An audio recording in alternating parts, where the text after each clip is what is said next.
Hello and welcome to the fourth and final episode of the URC Fanview series, a fan-led series recapping the season gone by for each of the four Irish provinces.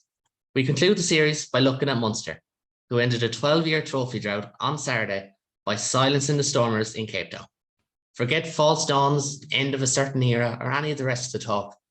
Today will be three joyous Munster fans trying to piece together this momentous rollercoaster but unforgettable 2022-23 season. Firstly, I'm joined by Mr. Munster Rugby, the man known as Three Red Kings. Welcome on, Tom Savage. Oh, nice to be here. Good to have you. And my second guest is a freelance journalist, but Munster to the core. Welcome to the pod, Aoife O'Callaghan. Thanks for coming on. Thanks, Willie, for having me. No bother. And I should stress as well, you all admitted to, or said you do this before the playoffs. So, you know, I didn't have a queue of people at that stage, but listen, we'll start with the weekend gone by and I suppose the raw emotion that last Saturday brought up. Aoife, do you want to talk about that first of all, just the experience and that kind of euphoria? I suppose for me, it was the longest wait to half five I've ever gone through in my life. Like, the day could not have honestly gone any slower.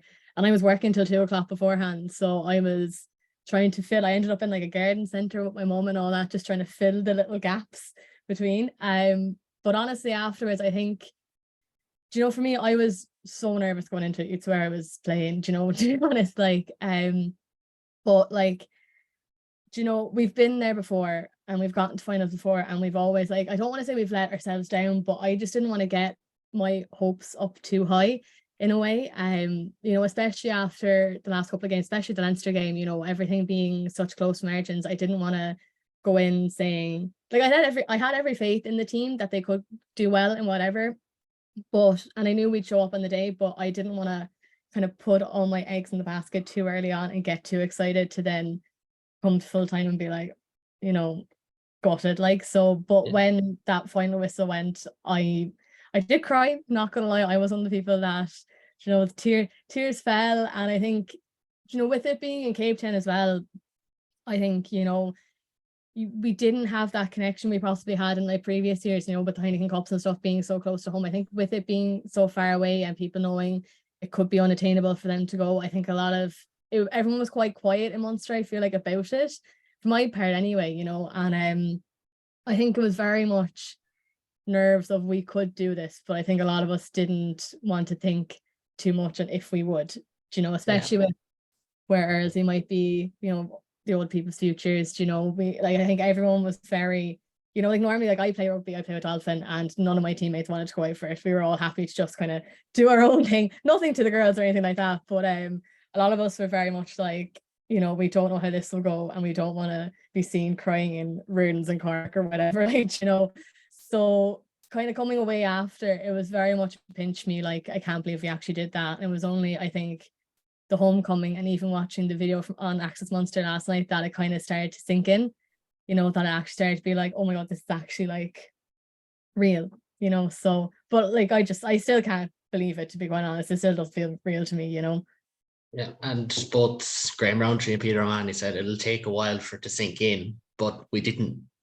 I was the same, but I didn't really fully believe whether they do it. I knew they could, but I didn't fully believe whether they could or whether they would or not. And it was kind of recording the preview with Jeff, who was like, no, they'll do this. Like, I have full faith now. And you were in the same boat, Tom. So what was it like, that kind of the week as a whole, because you were covering it in depth coming into it, but as well as that, just that 80 minutes or whatever it was, 2 hours, the whole Saturday, like, sum it up from your perspective. Yeah, it was a weird one because, you know, like you mentioned there, Reardons, in, you know, going in to watch it in there, like in 2006, that's where I was for the Heineken Cup final. And like, you look at the memories I think people have, you know, across the years with all the gaps that I don't think anybody expected the gap to be as big as, you know, from 2011 until now. But it's kind of weird how everybody kind of ends up doing the same things, you know, when they're following this club, which I think is a cool thing, really. As for this game, like, I knew that Munster could beat them. I knew that Munster were a bad matchup for the Stormers if things like the breakdown, set piece managed to hold. Just from a stylistic perspective, I thought that Munster matched up really, really well from the Munster side against Stormers. So then it came down to, can they execute on the day? And some of that comes down to that, kind of vague, kind of nebulous, mentality kind of stuff, which people can talk about ahead of games, but unless you're inside the camp, you don't really know what the vibes are. And I was talking to a few guys before the game, just kind of asking, like, well, what are the vibes like? And they were just like, we're going to do this. And it's like, I think that sometimes that gets diluted in the aftermath of whether you win or whether you lose. Were you deluded or were you just hyper confident? I suppose that's what that comes down to. But I think as for the game itself on Saturday, like, I've been doing this a long time now. So after a while, you just kind of learn you just don't bother getting nervous until the game starts or whatever else, or when you're getting to an important part of the game. Because I've covered finals doing TRK for, we've had 3, I think it is, since I've been doing this. But big semifinals, big games. And in this one, all that went out the window. Nervous. From the time I woke up until all day long. And I was in Kerry. I was in a mobile home down in Kerry. So son was splitting, a little baby to be looking after. She was not really as focused in the game as I was, which is, we've got to work on that. But yeah, like just walking around and stuff, I just found myself continually thinking about it, mainly because I knew we could win. So that was the big thing for me, was that every season that I've been doing this has ended with a loss, and end of the road, show's over, and all that comes with that. Because I think when you're doing this stuff, you can find yourself not meaning to, and it's something that I'm aware of, that I try not to do, which is, next year. We'll do it next year. We'll do it next year. And sometimes with the nature of the beast, you kind of end up in that space, which is, you can look delusional. I think what's best about this year is that nobody expected this. I certainly didn't. Maybe you did. At the start of the season, I was just like, okay, look, this is going to be a very difficult season. You've got guys, a lot of young players who are coming in. I think that's been shown throughout the year, how much they back youth consistently. New style of play. With that can be unpredictable, bringing in a change like that after, nearly 5 years, 6 years actually of a different way of playing. To then see it turn around like it did, that's, it's massive. And I remember saying on a podcast, I think it was Provincial State of Mind or whatever, I'm not sure which one it was now, but that if you, once you get into the playoffs, then you wouldn't write them off. Anything can happen in the playoffs. But for Munster to do it the way that they did was just remarkable. And like yourselves there now, when that final whistle went, I couldn't really shout because my daughter had just woken up. We put her to bed. She just woke up before John Hodden had scored a try. So I was actually there trying to put her back to sleep as that happened. So I was sort of like screaming, like, isn't just kind of like, yeah, but not obviously making any noise. And then when the final whistle went, my partner had been out getting takeaway. So she was gone for 20 minutes. When she came back, I was a blubbering mess inside in the front room, like absolutely in pieces after it, because you wait so long, and it means almost too much. Sometimes you think when you're doing this stuff, it means too much. But that was the big takeaway for me, was just the emotion of it, that it felt for me like 2006 and 2008, as it felt like that for me. I think around that time, I'm old enough now to be fairly crabbit now. When I was around at those days too, you could kind of write off, the league. But the URC, I think, with the addition of the South African teams, it's kind of beyond that. For me, it felt just like 2006. Now, whether that's because I'm after getting old and soft, who knows? But it was very, very special. And it felt like something memorable. Like I was at the homecoming, and just a very cathartic experience. It was very, very good. Like, just again, something I think that when we come down to how it felt, just like the old days. No, and it was definitely special, and it was different. I used the word different a lot in the preview with Jeff last week, where I think it's the URC. I think it's gone to another level, and because of that, expectations have changed, and Like, there's a rivalry there now. Like, the Stormers come to Thomond Park next year, having never beaten Munster. They've never lost to Leinster, but they've never beaten Munster. Like, if you want to look at it that way, Yeah. you know, and that's not a dig before anyone thinks it is. Like, but they're going to think it is anyway. Don't bother equivocating. Look, maybe not the people who listen to this, but anyways, it was special for a lot of reasons. But the fact that it was in Cape Town changes that as well, because anyone who went there was forking out huge amounts of money and for the love of the team as much as Anthem. But some people who did go went on the back of some heartwarming generosity in your own group, Tom, in your own Discord. Do you want to talk about the Cash for Go scheme that sent a number of Munster fans down to South Africa? Yeah, that was, again, I didn't really have anything to do with that. That just kind of started happening. I think I was writing a preview or something at that point for the Toulouse-Leinster or the Leinster-La Rochelle game. This happened 3 weeks ago, I think. After Munster won the semi-final, we had realized that there were some people that were in the Discord in the TRK Secret Club who were at the Glasgow game and then decided, because they won there, that they were going to go to the semi-final as well.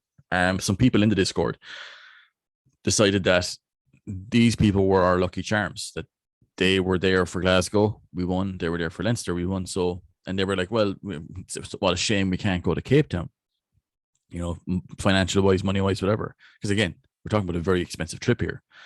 So I think somebody joked we should do a fundraiser, crowdfund them to get them there.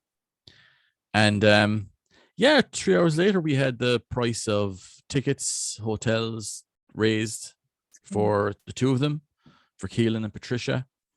And they went down with another guy who was with them at the Aviva and in Scotstoun as well.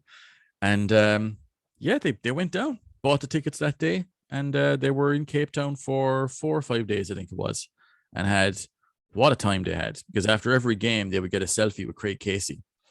After the win in Glasgow, they did one with Craig Casey, and they had the woe hats on and a couple of other stuff. They did the same in the Aviva, and they finally got their selfie in this one as well after the game, the win in Cape Town. So yeah, very, very special. I think it just kind of reflects the mania that's in the TRK Secret Club, but also the fact that, like, I don't think that happens for any other club except Munster. Which again sounds a little bit triumphalistic, and I intended to. It should sound that way. But I think that for this week, I think it's something that that's kind of unique enough to Munster there to fundraise people to send down, because again, there was people donated 20, 50 euro, 100 euro to get them, you know, and like we got the flights paid for. What about hotels? Then after that, what about some money for a few bob for a few pints and a few meals or whatever else? And it was really heartwarming actually, that whole week when that happened. And then for them to go and witness a massive win like that as well, just kind of crystallize everything, be a very, very special, very, very special thing.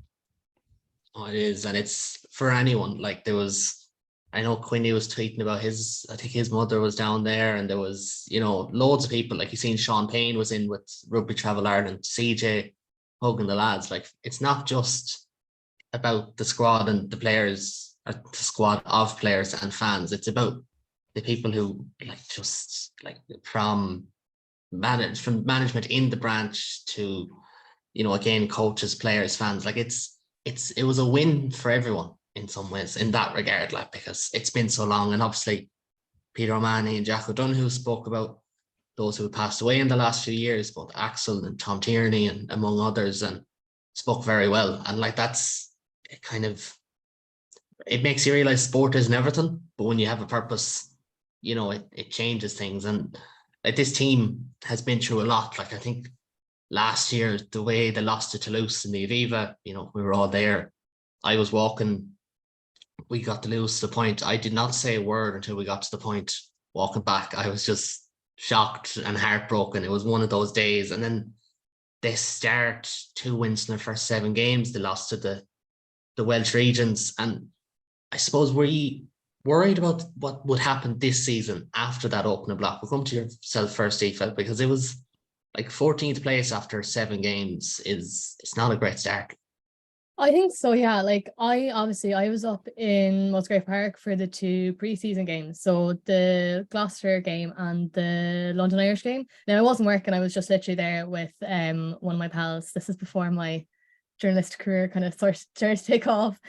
So I think I was worried, but I think we were also desperately unlucky. Like nothing, timing wasn't going our way, luck wasn't on our side. We'd injuries, we had, people off Auto Nation series. So I think, there just wasn't that like cohesion in the group. It was all very in and out and up and down and who's kind of going where.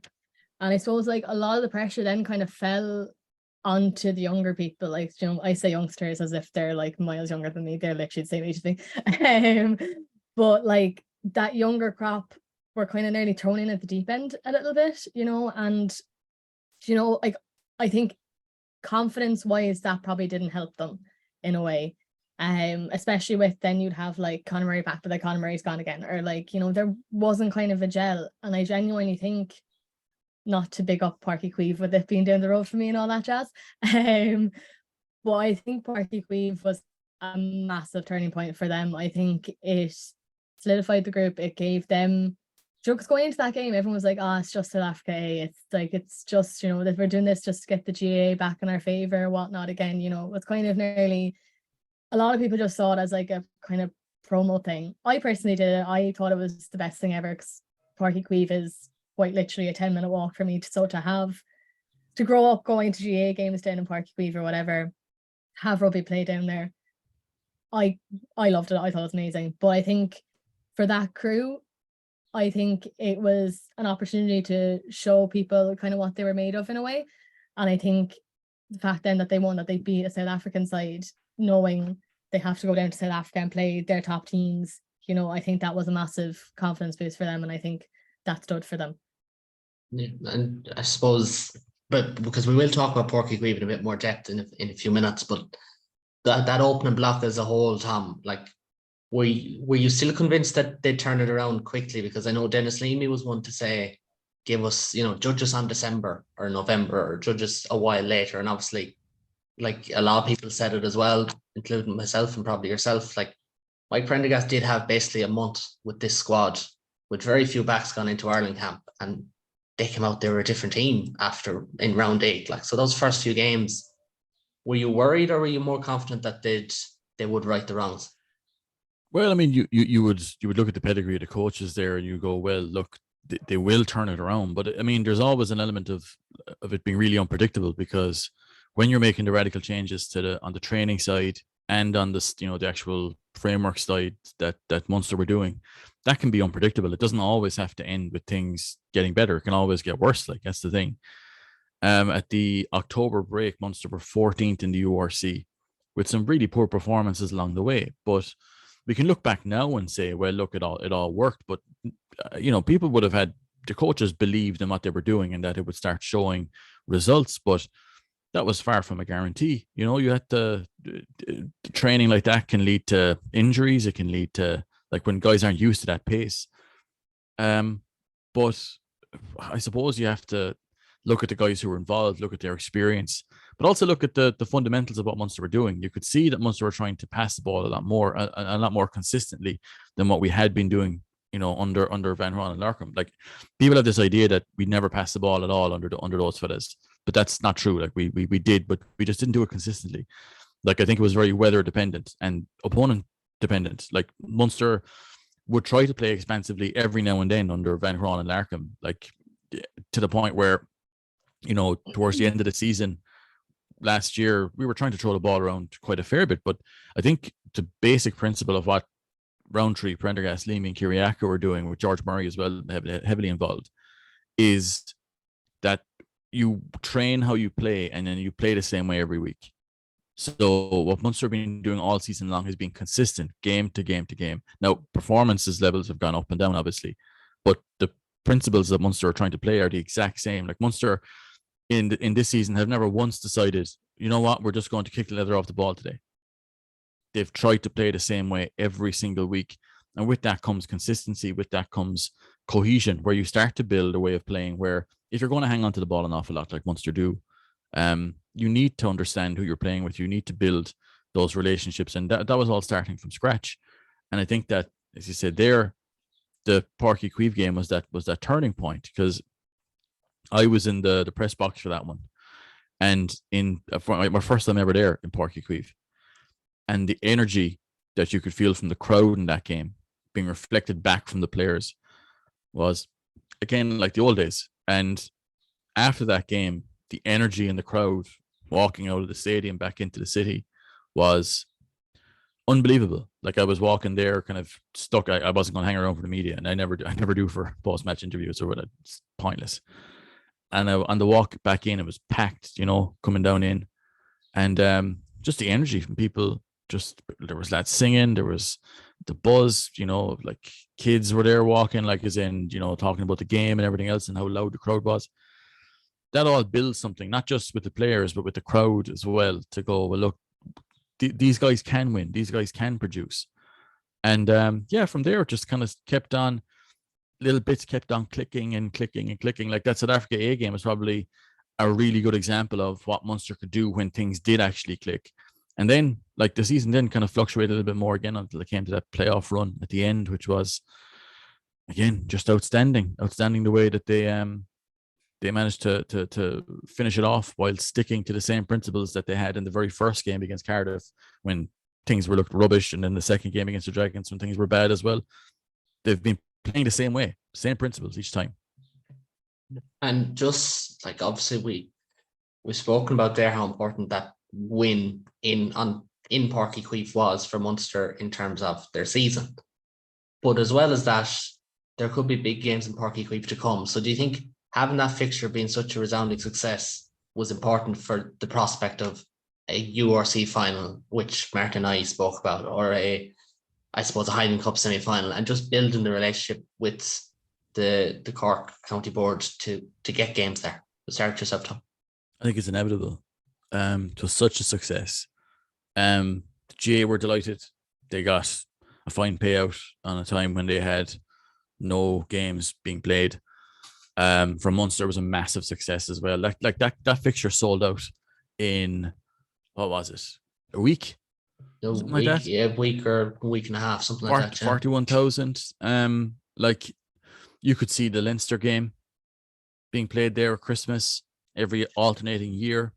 You could see another touring game there in every November going back there. You could see a one of the pool games in the European Cup going there as well. It's all there. Like, you look at the success of the event, everything. Like, I mean, okay, there was a few hiccups, all right, with some of the terraces and, guys not being able to get in and whatever else, but you'll work those out. I think it's inevitable that Munster will be back in Páirc Uí Chaoimh sooner rather than later, I would say.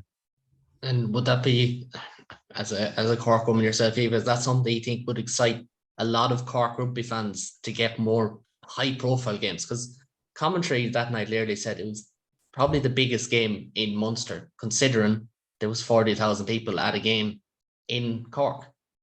Oh, 100%. And I think, like, for Munster fans in Cork, obviously Musgrave Park isn't being used as much, which comes to a bit of disappointment for a lot of us, and stuff. But look, that's just the way it is, But I think from, like, even just looking at just the stadium in general, I think it is the perfect spot to have it. It's so near pubs, it's so near, you've got the Marina Market, it's brought, like, that weekend, or that, it was like a Thursday night or something, wasn't it?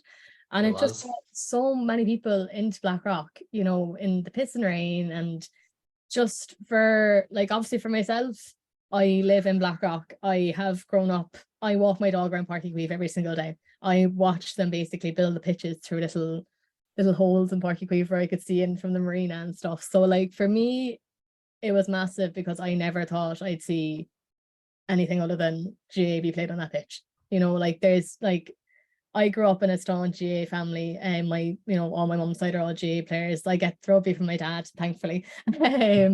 But, like, just even going to the game, watching them win it, and it just being absolutely packed. You don't get that same vibe in Musgrave Park, I think. And, like, as like Tom said, coming out afterwards, we headed up to, so my dad would have played for Cork Con, so we headed up for Points and Con then afterwards, and my parents met all, like, their old buddies, and it was all, like, it was like old times, So I think it's massive for Cork. It's massive for, any prospects getting back in kind of the favour with the GA, that it did go so successfully, that they'll want to hopefully do more with us in the future, especially after, I suppose, the disappointment of us not getting the World Cup bid, and GA probably felt a little hard done by that, and like for Páirc Uí Chaoimh, it was a massive opportunity to bring in a few bob, especially with the fact that there's no concerts or anything happening in there this year, and like they could complain like, oh, they'll tear up the pitch or whatever. The pitch was perfect afterwards, so like I think it would be a shame for the GA to not want to go down that route again after how successful it was. Even for like their food venues and everything inside, like the bars were packed, everything ran smoothly. There was no hassle from what I saw from my end and stuff. So fingers crossed they'll actually want to do it again, because I think it'll be a massive missed opportunity if they don't. Yeah, and hopefully it's, as Tom said, it's sooner rather than later, and it is inevitable, because so after that game, Munster won 7 of their next 10. 2 of those losses were by 1 score to Toulouse in Europe. And I was going to just talk about Europe anyway, but as well as the Páirc Uí Chaoimh thing, it could be a European game that we see there before anything else, in particular a semi-final or quarter-final. But Munster, I suppose there was the possibility of Challenge Cup rugby. They admitted as much themselves, and now they'll be top seeds in the Champions Cup next year. And the teams they could be facing are Toulon, Bayonne, Exeter, Bath, or Bristol, depending on how the London Irish situation goes. So we'll go to yourself first here, Tom. Do you want to just touch upon Munster's European campaign as a whole, but also look ahead to next year? Because there's a nice draw there. There's a chance to build on something. Oh, we're 100% getting Bath, without question. 100%. Is Bath the new cast? Is that what you're saying? Yeah, no, it's the narrative. It's the narrative choice. It's 100% going to happen, and probably Toulon. That's what I'm going for at the moment, anyway. Okay. But yeah, no, I think the European campaign overall, was actually pretty good.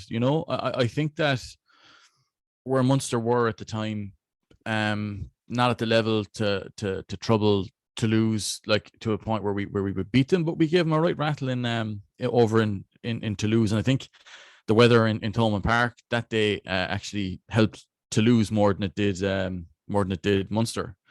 But I think it was a pretty decent campaign overall. I think Northampton, I think we've seen this year, are a better team than they were given credit for.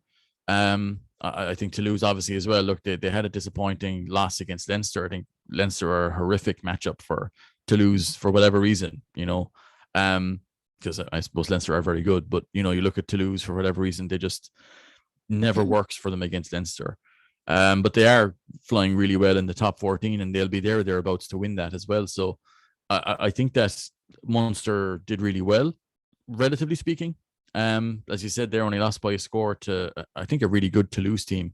But I think you look overall at next season, it's set up there for Munster to, top the pool one way or the other, and get that home quarterfinal, home semi-final, or home round of 16 game if they're going to be doing that next year. I'm not actually sure what the format is. I think it's penciled in all right that they'll do it on one leg.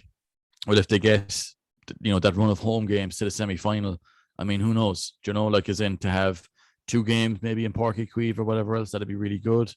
One certainly if you get to a home semi-final. I think overall, I think they'll be looking at that European game as being something of a springboard, bar how it ended. You look at that round of 16 loss against the Sharks was fairly dire, but when you look at how the season turned around in the 2 weeks after that game, it was something of, you lose that game, but I think what Munster got off the back of it was actually far more useful. Obviously, you want to win every game, but I just think that that loss, kind of really cauterized what they were looking to do, So, yeah, look, I think overall a decent campaign, nowhere near good enough, to not make a quarterfinal, semi-final. That's what this team aspires to. But I think looking at next year, it's all set up depending on, again, I think if it's a Bayonne getting in there and maybe Bath or whatever, Munster should be looking to put away both those teams, and finish top of that pool and go I know obviously it depends on injuries and whatever else, but like to really double down on the momentum from this league win and go from there. Yeah, exactly. And like they're not, listen, Toulon were good in the Challenge Cup final, which a lot of people would have seen as was in Dublin, but they weren't exceptional. You know, Bayonne tough at home, but they're in and around to kind of win half the games, lose half the games team in France, which you see a lot. Exeter going through wholesale change, Bath for the narrative, as you said, and then Bristol, a lot of change going on there. So I suppose next season, Aoife, would you have the same optimism that there's a home quarterfinal, home semi-final there for the taking? Oh, 100%. I think, like, as Graham Roundtree said kind of at the weekend, like, this is just the start. I think, you know, we've had a couple of years where, you know, players have been coming and going. We've had injuries. We've had, you know, kind of ups. We've had our ups. We've had our downs, you know, like, but I feel like this year things are starting to click and things are starting to work. And I know I've probably said this already, like, it just feels like this group is just like, it's just working, you know, like, you know, there's no hassle with management. There's no, you know, I know everyone was technically asking for a Roundtree's head at the very beginning, but like, I think he needed a couple of weeks, like that first block, I think he needed to find his mojo. I think the whole coaching staff probably did, you know, settle themselves. And I think it's actually working for us this time. Now, I don't want to, you know, get my hopes up and all that jazz again. But I'm going into next season, I'd say a lot more confident. And I think especially with the draw, I think going in with the confidence of it's there for the taking rather than, you know, having to look at these big South African teams being like, oh, you know, we'll have to see, you know, I think this leaves us with major optimism, I think, for sure. And that's all you can ask. Well, it's not all you can ask for. We could ask for a double or another star or whatever, but we won't talk about that. Like, and then we all know how Munster season went from there on. They went and they lost to Glasgow in pretty unconvincing fashion. They lost the Sharks. I think there was just a bit of running out of juice there in that one. But the squad reset. They didn't lose any of their remaining 5 games, all of which were away from home. And like, we had the outstanding moment. We had Jack Crowley's drop goal. We had, you know, John Hodnett's strike and Alex's turnover in the final. Like, what do you think we learned from the path to the final? And I mean from the whole way back. So from that Glasgow game on, as a final block of games, what do you think we learned from them, Aoife? I think definitely one thing I want to note for everything, I think winning the Grand Slam for Peter completely revitalized him. Like, so we have a bit of connection to Peter and Peter's family being from Blackrock. My dad would have played with his dad. So, you know, we're number one Peter O'Mahony fans in this house. But there was a couple of times in that first start of the season where, like, my dad would have been like, you know, Pete's heart isn't in it anymore and all that. And, you know, that would, being the local lad, you know, that would break your heart a little bit. So to know, like, see him do so well for Ireland and then to have him come back, you know, so revitalized and have that kind of mojo in him again was unreal to see. And then I think another thing as well was putting Jack back in that 10 role. I think, like, okay, he was okay at 12, but like, I think the fact they kept switching him in and out, I think he got kind of, not, I don't want to say confused, but I think, you know, he needed to find his position. And I think, like, he was good in 12, but I think he was a lot more comfortable in 10. And I think when they did swap him out mid-match, I feel like he was kind of like, oh shit, like, where do I go? What do I do? Kind of thing. And even, like, I remember I was sat up when the games in Musgrave Park, I was sat up behind his family and he had a few kick calls go against him. And like, even his family were kind of like, feck's sake, Jack, you know, why did you do that? Not to hang him out to dry or anything, like. Yeah. But I think, like, you know, him being back in 10, I think he found confidence in himself again. And you could see it with, like, the drop goal against Leinster, that crossfield kick to Calvin Nash. You know, he kind of, in the last couple of games, he kind of grew a pair. And I don't know, was this like him being like, right, this is my last kind of shot to put myself ahead of Ross Byrne in the Ireland peckings, that he kind of was like, right, you know, it's all or nothing in these things. But that's massive for him, both going into a World Cup and going into next season. It means that his confidence will continue to kind of go up and up. Another thing was obviously having RG back, like a man of that size, you know, like having him come back into the frame was just phenomenal. I did cringe every time I saw him take a turn in that pitch at the weekend, not gonna lie. I was like, oh my god, his knees. Yeah. But to have a man of his stature, like him being able to just go up and literally catch the ball with one hand in the air, like just, having him back. And I think having his experience, of being in a World Cup, like the experience, in that position, I think that 100%, gave us that extra push. And I think even once, we took the sting of being out of Europe, I think everyone eyes just turned to that URC title, and I think there was massive fight there, and they thought, this is our chance, and if we fall, then but we've done all we can kind of do. So it was if they lost, where would Munster be right now? So I think I think the Leinster game was huge as well, because everyone, not gonna everyone had Leinster tipped to win that. As much as I hate to admit it, we were all expecting, even though they seemingly fielded their B team a little bit. My dad was kind of a little, but I think we all expect that to go. No, not badly. I think we all knew it was going to be extremely, extremely tight.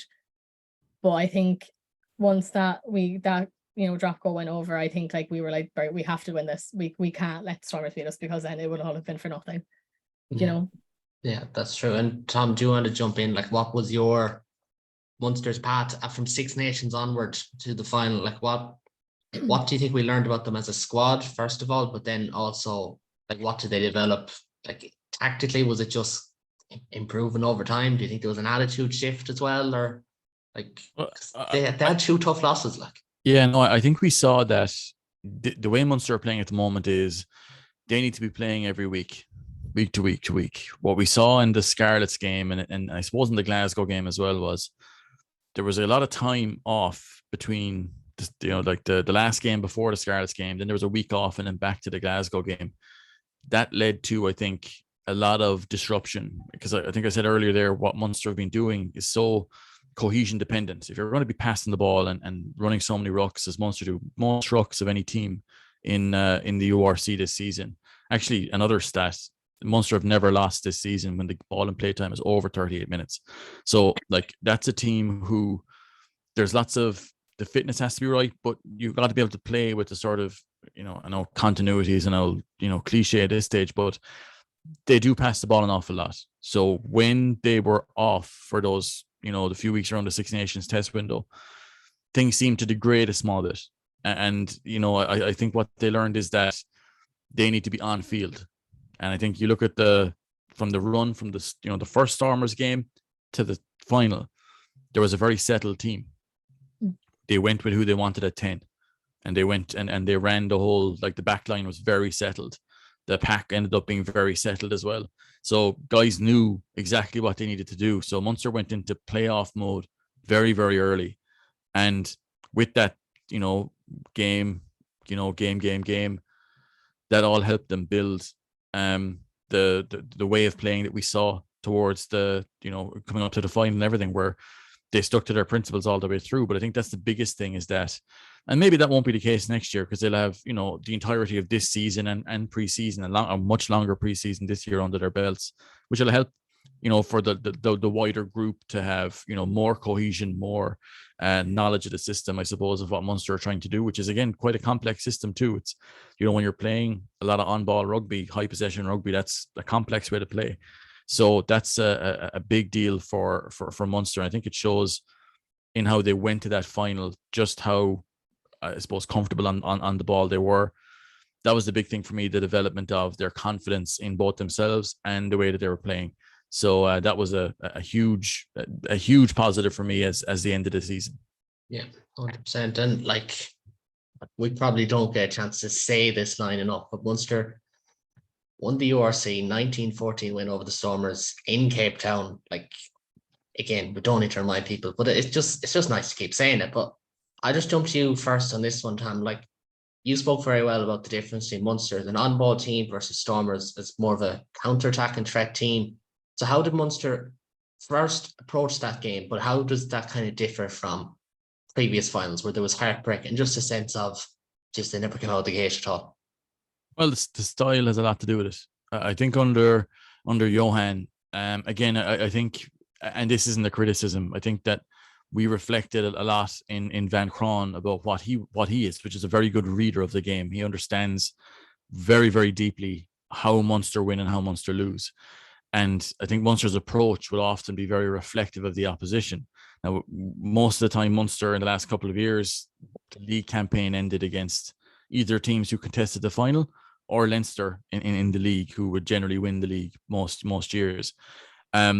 Munster's way of playing needed the referees to award us a lot of penalties because we were, kicking the ball, looking to try and pressure the opposition in their half of the field, looking for breakdown turnovers. But if you didn't get them, like our attacking work, I think, wasn't good enough to make teams worry about not kicking the ball to us. But when you look at the way we've been playing this year, when teams have been kicking the ball to us, which is, I think maybe they'll change that up next year. But what Munster were doing was hanging onto the ball for 10, 11, 12 phases and just going into that deep multi-phase play. And teams are struggling to live with it. When you look at Munster against Leinster in years gone by, Leinster were really confident of kicking the ball to Munster and then just soaking up whatever we would throw at them.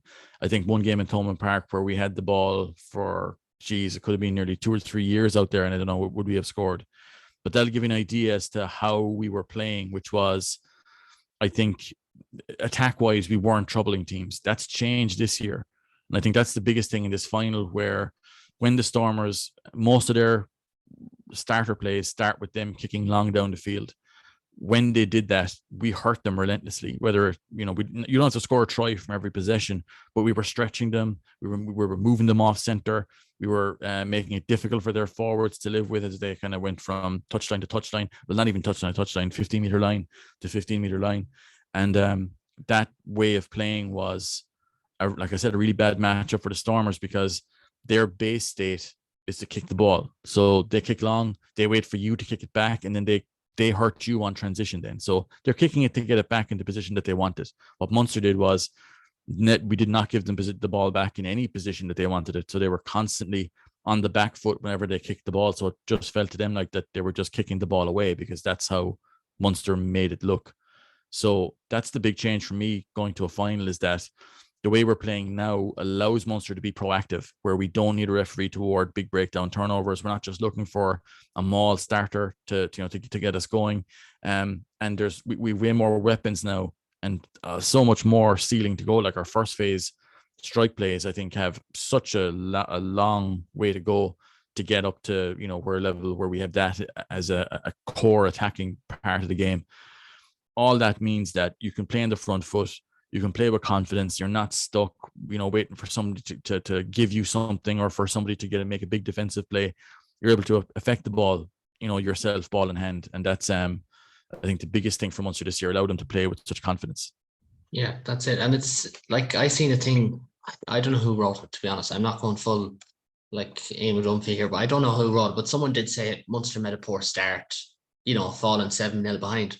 I wouldn't agree. I think they could have easily went 19-0 up at half time. Very easily. I thought they started brilliantly. I think it was Dennis Leamy on Access Munster who just kind of said, right, it's a mistake. Let's go down and score and equalise. And that's exactly what they did. Like, that's 100%. Munster battered them. Munster battered the Stormers in this game. Like the scoreline just didn't show it. Like, it flattered the Stormers. Munster were, I think you look at that first half, could have easily scored 3 or 4 tries, got over the try line twice. 3 times actually. Like, Munster battered them. It's just the scoreline didn't show it. I think that's the most exciting thing, because you could say the same for that game against Leinster, where we battered them there too. And like, that's how far this team can go. Is that next stage now is converting all of those chances, and that's where we'll see this team kind of really kicking up onto the next level. Exactly. And then I suppose, yeah, perfect. Aoife, as a fan there, like, is it possible that we can overstate the magnitude of the victory for Munster, like as a club and province? But even as Tom was saying, Tom's had to hop off there, but like, in terms of the confidence that has been brought with all this, like, this is huge, fair enough, for fans and everything. But for the province in general, this is massive, surely, isn't it?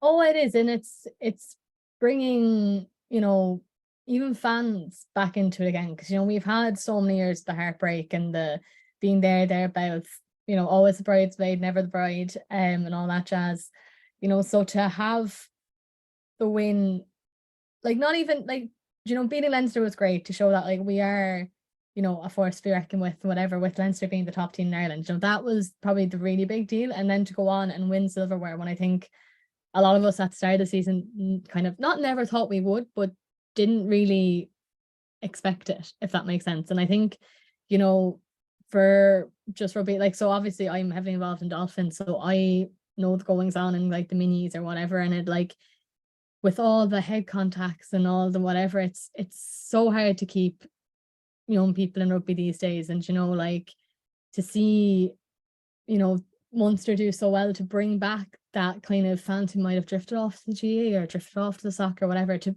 bring that excitement back, you know, and back into Munster and draw the fans back. I think it's going to be huge for Munster rugby in general. And I think then to see as well, like to see the younger players doing so well and to see them, you know, interacting with fans, the homecomings, and you know, interacting with fans kind of online and whatnot. Like I think that's going to draw people in then again, you know, not even in from fan perspective, but from like, you know, if I was, you know, when I was 7 or 8 years old, and like if social media existed, it sort of did, it was like Bevo, but you know, but like if social media existed and I was able to like interact with Ronan O'Gara, interact with Peter Stringer, like, you know, like players do now with the younger people, I think that would have gotten me into playing rugby a lot sooner. And I think the tide is turning, I think, down here for sure. I think the new crop is coming up, but I think it's something we shouldn't be fearful of and stuff. I think they're very much in it to win it, basically, like, you know, so I've all faith in it, and I think this was a huge stepping stone for rugby in Munster for sure. It was. And you talk about that connection, and I was slow to get Access Munster, and we said we talk about it, so we'll do it here, but like it's been unbelievable. Like even for the connection, the amount of times an Access Munster video drops, and obviously the last couple of weeks is different because the games that they were, but it's like, oh my God, it's here. And it's, you know, people are talking about Peter O'Mahony's speech, or if you're me, you're talking about how Jean Klein hugged a lad. Like these things aren't relevant, but when you get to see them then as a fan after a big game, it's like, geez, I love this. So like, I suppose it's easy to say as younger people, like this is the kind of content that we consume, but like, how do you think it helps with the fan base? And even like if you want to pitch for people to go and get it, you can. Like I'm not going to stop you, but like is there anything there that any highlights even that just makes you think like this is exactly what we want to see? Well, I'm a sucker for a sports documentary anyway, like 100%. Like you know, I got into Formula One because of Drive to Survive, and I like, you know, didn't rate the golf and the tennis one. Now I did like the golf. That's fair. Tennis one I couldn't get into, and I'd consider myself I'd be into tennis a little bit, so that they kind of let me down. But I think like it was needed. I think from obviously with my degree, so I have master's in journalism, and I'd be fairly into my old social media and whatever. I have been since the old One Direction days way back when, you know. So I suppose I've always felt like I was very tuned in on what people should be doing, how you should be promoting things and whatnot. And before Access Munster, I always kind of felt like Munster were that little bit behind. Like I used to always love what like Connacht did and what like Ulster did, you know, for like their different TikToks and whatever. And you know, it's a way of making players accessible to, I suppose, the plebs, as you might say, like like, you know, like, because you know, you're so used to seeing players on this parapet of like, oh, only, you know, Michael Corcoran can talk to them from RT or whatever, you know. So like, yeah, it's making them accessible and like humanizing them a little bit so that you feel like you can relate to them. So that's why I always liked, you know, how Connacht and Ulster did their social media. So then when Access Munster kicked off, now I always kind of knew it was in the pipeline because I would have been in college with Andrew Fair, who would have been one of Munster's videographers. Now he's since left Munster and gone elsewhere. So Andrew, if you hear this, hope you're doing well. But Andrew was in college with me, and he was mad for the whole kind of pay-per-view kind of thing. That's kind of where his interest kind of peaked, and he was with Munster at the time. So I always had a little feeling that he was kind of looking into all these things, and I think he did his dissertation on it and stuff. I always kind of had a feeling that it was kind of coming. So kind of when it did, I was delighted, because like I've been watching the last Barbarians thing there, like last year, the year before, when Rod was coaching, like they did a whole mini series on I think it was on YouTube. And I think it was at Rugby Pass, if I'm right. Yeah. So I just thought that was fantastic, because once again you're getting access to these, and I think like you're a lot more relaxed when it's just them filming you as you go about your day, kind of thing. I think players tend to tense up or whatever when a microphone is put in front of their face. I think because apart from Paddy Patterson on Virgin Media, bar him and bar John at the weekend, Yeah. But like I think like, because media training comes into it. When the microphone's put in front of it, you go straight into your I have to say the right thing to keep Munster happy. Whereas I feel like with Access Munster, it's an opportunity to see things from a whole different side, and to see like like I always find it fascinating just to see like them going about their day to day. I grew up in the YouTube vlogger era, so like being able to see that just always fascinates me, and I think it's a massive coup for Munster to do it themselves. Like I think that reflects so well on Munster that they want to do it themselves. They want to set up an own platform for themselves, so that like everything is Munster. There's no outside resource, and there's no Netflix, there's no Prime or whatever getting involved. So they can keep it as authentic and as they can, and it's £4 a month. Like we're like, as everything else is going up in the world, like Netflix I think has gone up to like 12-13 quid or something, or your bloody live Disney Plus, and I'm honestly considering getting rid of it. But for €4, like that's the price of a coffee for a month. Like, do you know what I mean? Yeah, exactly. And during the busy times of the season, that's 2 videos a week, usually at £4 a month, which is not a lot. But listen, people want to buy on other things, that's fair enough. But like, as you said, it kind of humanizes the players. Like we talked about Peter O'Mahony's speech earlier, like there was a moment of Keith Earls and Conor Murray after the game. On the latest one, there was like, one thing I noticed was like the leaders that have stood out, the likes of Jim Barron, Craig Casey, guys like this, and then even Jack Crowley as well. And it was a weird thing, but before the Leinster game at halftime, they showed the halftime talk, and Peter O'Mahony was like, "Don't be a hero. We win this as a 15, as a unit." And the man standing beside him happened to be Jack Crowley, the man who was the hero of the hour. And it's like, it just adds a bit of perspective to these things. And Ben Rowntree going around can in hand, laughing away, happy as Larry, Jorge Snyman making the massive trophy look small. Like all these things, like they really humanize the players, and it does drive that connection. I do feel like, because if you're watching that the whole way through, it just like you would have watched the Sharks game in Europe, and they were absolutely battered at halftime. Like they were wrecked after 40 minutes, and then to see that, and then to see the Leinster game and how that unfolds, like it's brilliant. And like, I suppose we don't want to just move on to next season so quickly, because this season was incredible. Like, never forget it. But we will, because a couple of questions related to this and one of my own. So like next year, Munster will enter as top dogs. So just quickly, do you think there's anywhere they have to improve or need to improve? But most importantly, like, what sort of players are you most excited to see or to watch? Well, firstly, I just really hope that everyone comes back from the World Cup unscathed. That's not going to happen. That never happens. I can't take any more injuries. I swear to God. Like there was some days when they'd be like, "Oh, squad update," and I'd literally scroll down to the injury list and just get longer and longer and longer. So, and all at second row. Yeah. So fingers crossed, we all come back in one piece. That's all I want. That's all I hope for.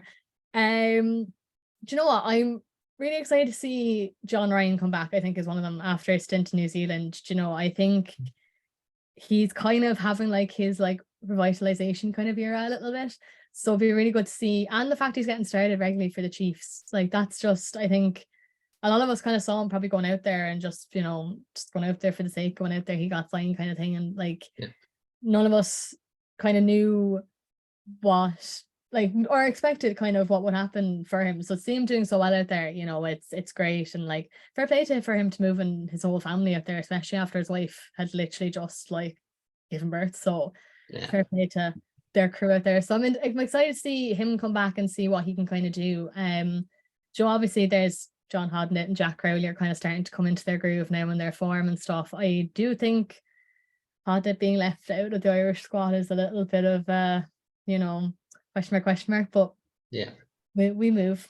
But for me, I think as a scrum half, I'd love to see Paddy Patterson get more time. I think he has a game really kind of similar to Craig Casey. So I was like a Conor Murray super fan back when I was small, not gonna lie. But then as I got older and I started playing kind of myself and saw Craig Casey playing, I kind of realized, no, I much prefer Craig Casey's ball out, go kind of style of play. And I think Paddy Patterson's quite similar. And I think he was kind of coming into his groove as well, like kind of come Parky Queeve and whatnot. Obviously then he got injured, which, wasn't ideal, but I'd love to see him get a little bit more game time just to see what he's kind of made of, and see if he's an option there for the future, if Conor Murray retires or feels like he should go elsewhere. I think, having blooding kind of new players and stuff. Edwin Agdalbo was another one. He's from Cove. So, another Cork boy to kind of support, and yeah. He's massive talent coming in. I think he's a brother, I think, as well. He does, Sean, playing for the Ireland 19s, I think. Yeah, so it'll be interesting to see how he gets on. Any of the 20s to see, it's kind of, I think I kind of feel for them a little bit at the moment, because we've kind of had like a golden era in the 20s a little bit, and we're running out of room within the provinces a little bit at the moment. So I do feel for them. But I think, hopefully we'll be able to keep some of them within somewhere. I know we throw a load into academies and everyone kind of forgets about them a little bit, but I think there's even just seeing that game against England in Musgrave Park, that was a fascinating game to watch, and seeing Brian Gleeson and stuff like that. So fingers crossed we can keep them around. And then I think I have to give a shout out to Kendellen, my boy Alex, who only lives over the road from me. I think he had a fantastic kind of start to this year, and I think the whole head knock thing kind of maybe knocked the steam and probably knocked his confidence a little bit, and I felt he kind of came back a little nervy, but I think he's kind of growing back into it again and getting kind of back. I feel like confidence has been a major word for this entire season, to be quite honest. And I think, the heartbreak past season, I say for the old ones, and I think for these young ones, I think this season was building that confidence, building that base for them, that they feel like they can go out with the old, I feel bad calling them old timers, but the players that have Grand Slams and have Lions tours and whatever, throwing them in with them and having everyone connect, I think. And I think that's one thing my dad said about all the traveling they had to do for the last couple of matches. I think that as much as we complain, never playing home and all that jazz, but I think it grew, it brought them together as a team 100%. Yeah. But I think there's a lot of good players coming through the bloodline, so fingers crossed we can actually keep them is probably the main thing really at the moment. That's true. And Peter O'Mahony has said a few times, he said touring's the best part of rugby. And he even mentioned it over the last few weeks, having gone away from home and going to South Africa. So that's testament to the lads he's with as well, and to the morale in the camp. I had an answer here for myself. I knew well you touched on it, or Tom, I had Edwin Adogbo down, I had Alex Kendellen down. Patrick Campbell is another one. If he can find his way in, hope to God Keith Earl signs on for one more year. We all want it. Everyone wants to see it. But then you have Earlsey, Andrew Conway, Zeebs, Nash, Daly, Mike Haley. So it might be tough for Patrick Campbell, but he's an exciting player. And I also had the Jack Crowley, Alex Nykevel, and Antoine Frisch midfield access, because that's Crowley is going to hopefully come back for the World Cup as Ireland's second choice, or even going forward Ireland's first choice out of half. Antoine Frisch just has that swagger, and Alex Nykevel is a new boy trying to prove himself. So that brings something in and of itself. And just before we conclude, we do have some listener questions as well, which we'll finish with. One of which was related to this. James Broderick asked what's next for the squad, which I think we've touched upon there. Friend of the pod, David Cordial asks, with Ben Healy's departure, Jack Crowley's likely future involvement in test windows, or certain future involvement, and Joey Carberry's position becoming increasingly uncertain, have you any concerns about the 10 position for Munster next year? I do and I don't. I think obviously we're still waiting to see what Joey does. I think if he does stick around, I think this is his opportunity to prove himself again. I think, but if he does go, then it'll be very much waiting of like who we sign. I know we still have Scannell, and he did come on and he played a blinder in at a centre there. Semi-final. Yeah, he did. He played very, very well. So, he's not one to kind of just be like, oh yeah, he's like third choice and kind of brush him off. He is still there and he is tipping away and he still does have that talent. But it is going to be whoever we kind of sign, or if, we bring someone up from, because I did go back for the last night, kind of go through obviously the main squad, and then went on. They don't have like an academy list. It's still down as the Munster A team, and that's still kind of old. So it's got like all like Chris Farrell and Dan Goggin and everyone's still on it and stuff. So there's no one else kind of really listed as like a pure out fly half, like, so it's, I think Tony Butler is the only one within the system that's not of the main trio. Yeah, and like, he hasn't gotten much time on pitch, and like, okay, obviously it's different. We don't know what they're really doing in training and stuff like that. Like, but I think from pure, going straight off the bat of going straight into next season and say Joey's gone, it'll probably be Scannell in at 10, I presume, or you'd want to presume, but it will be very much, if we sign someone, I think it's very much a wait and kind of see. We just have to hope that Jack doesn't get injured, because I feel like it's going to be, I think for him it's brilliant because he's coming off the back of hopefully a good World Cup, and I think he'll have that confidence, as I said again. But like, you don't want him to get injured and us be kind of scrambling then at the same time if Joey does head off to France or wherever he's kind of hoping to go. But like, you kind of hope that this opportunity for him does, give him a bit of a boot up the arse to kind of find his, because like I was talking about this with one of the lads there recently, and like I was just kind of saying how like he's been left, like obviously he's not being picked, and like it's not saying that he's an exceptionally bad player because he's had his moments and whatever. It's like how he's been kind of left at Munster, how he hasn't tried to go for opportunities kind of elsewhere when he knows he's not making the Irish team, and he's not like, like one of the lads said, he was the biggest, what if that never happened kind of thing. I think he probably, like, I hate saying he peaked too early because he has had his like moments in the last couple of seasons, but I think he very much was like the protege coming out of that win in Chicago and whatever, and he was going to be the next kind of Raj, but I just think it never kind of crystallized, or never kind of no, that's fair. Injuries was a lot of it, wasn't it? Like he spent 2 years basically injured. So like it's very much like, does he want this opportunity with Munster? Like I'm not saying that he's probably not putting in the effort. He probably is. We don't know obviously and stuff like that. But like, I really hope if he does end up sticking around, I really hope that he somehow gets himself back into the frame of mind of, I can't actually do this, if that makes sense. Because it'd be a shame to have him stick around and him just be kind of like out in the fringes, because he is a good player. You'd hate just for him to. So even from a mental health kind of standpoint, you'd hate for him to feel like he's just kind of there for the sake of being there, Yeah, exactly. And listen, I do hope Joey bounces back and has a good record with Munster if he does sign on. If he does leave, his contract is up at the end of next season, so be it. That's his decision as well. Final question. Dara asked, does the win at the weekend speed up the plans for the coaching ticket going forward? Like, they've already won that URC, but then at the same time, maybe it doesn't change anything. They're still going to try and push on, I suppose. Yeah, I think, like, I know for them, they're saying, like, oh, this is only the start and stuff like that, but I think they've found their groove in how they want to play. I think very much. I feel like it's very much, it's simple rugby they're kind of playing. Like, they're not doing anything, bar Jack's odd kick here and there. Like, I feel like it's very much like, just keeping, I feel like Stormers did force us to play a lot tighter at the weekend, a lot flatter.